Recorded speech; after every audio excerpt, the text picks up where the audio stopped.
আমরা জানিয়েছিলাম যে আমরা টেম্পোরারি কোনো আসন সমঝোতার মধ্যে আমরা যেতে চাই না।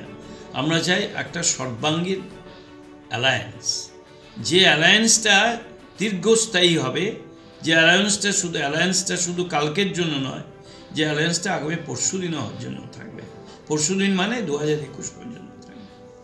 আমরা পরিষ্কারভাবে বলেছি, মানুষের কাছে যদি আমাদের সিপিএম এবং কংগ্রেসের এই সমঝোতাকে মানুষের মনের কাছে যদি পৌঁছতে হয়, তাহলে আমাদের অ্যালায়েন্সে যেতে হবে। জোট সিট অ্যাডজাস্টমেন্টের মধ্যে দিয়ে এটা করা সম্ভবপর নয়, এবং এটা করতে গেলে পরে যে মানসিকতা তৈরি করা দরকার, সেই মানসিকতা কংগ্রেস কর্মীদেরও করতে হবে, সিপিএমের কর্মীদেরও করতে হবে।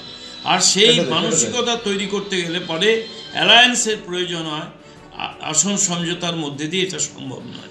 সূর্যবাবুরা তো আসন সমঝোতার কথাই বলছেন। সূর্যবাবুরা যদি আসন সমঝোতায় যেতে চান, তাহলে পরে আমি মনে করি যে আসন সমঝোতার মধ্যে দিয়ে আমরা যেটা চাইছি করতে, আমাদের যেটা পারপাস, যে আমরা বিজেপির বিরুদ্ধে লড়াই করে একটা শক্তি তৈরি করব, তৃণমূলের বিরুদ্ধে লড়াই করে শক্তি তৈরি করব, সেই শক্তি তৈরি করা কিন্তু সম্ভব হবে না। তার কারণ হচ্ছে এই কংগ্রেসের ভোট সিপিএমের ভোট কংগ্রেসে যদি আনতে হয়, তাহলে পরে অ্যালায়েন্স ছাড়া কোনো উপায় নেই। এটা সিপিএম নিশ্চয়ই বুঝবে এবং সিপিএমের বোঝা উচিত। সেটা যদি না হয়, তাহলে কি কংগ্রেস এককভাবে লড়াই? যদি সিপিএম আমাদের বাধ্য করে, তাহলে আমাদের পথ আমাদের বেছে নিতে হবে। কিন্তু এই মুহূর্তে আমি কিছু বলতে চাইছি না।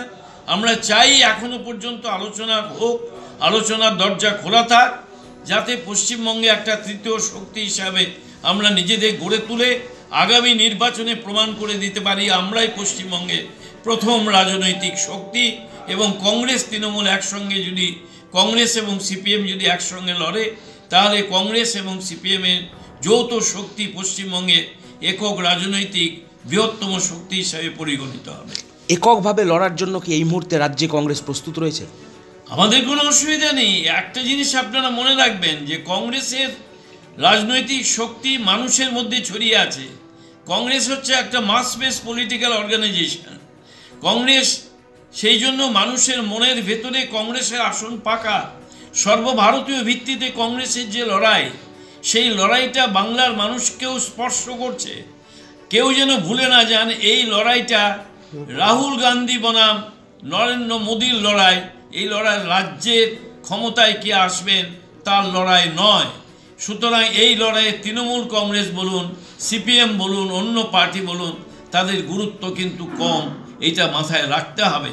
আমি বলছি না যে তাদের রাজনীতিতে প্রয়োজন নেই, নিশ্চয়ই প্রয়োজন আছে। সিপিএম পার্টির নিশ্চয়ই প্রয়োজন আছে। ভারতবর্ষের বিভিন্ন জায়গায় সিপিএম পার্টি কংগ্রেসকে সাপোর্ট করছে, আবার কোনো কোনো রাজ্যে কংগ্রেসকে সাপোর্ট করছে না। যেমন ধরুন কেরলে সাপোর্ট করছে না। কেরলে কংগ্রেস এবং সিপিএম পার্টি আলাদা লড়াই করছে।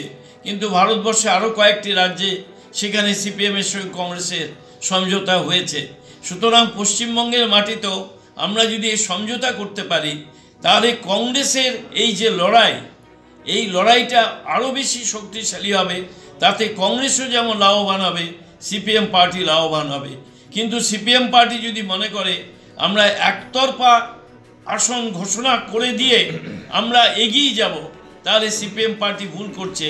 কারণ ওদের মনে রাখতে হবে, পশ্চিমবঙ্গে এককভাবে লড়াই করলে আমরা অন্তত কয়েকটা সিট জিতব, কিন্তু সিপিএমের পক্ষে কোনো সিট জেতা সম্ভব কিনা যথেষ্ট সন্দেহ আছে। যখন দুটো আসন নিয়ে আলোচনা চলছে, দুপক্ষেরই দাবি আছে, সেই জায়গায় সিপিএমের প্রার্থী ঘোষণা করে দেওয়া, আমরা এটা ঠিক পছন্দ করিনি। আমরা পছন্দ করিনি এই জিনিসটা, যে দুটো আসনের প্রার্থী ঘোষণা তো আমরাও করে দিতে পারতাম, কিন্তু আমরা করিনি। আমরা ধৈর্য ধরে অপেক্ষা করছি।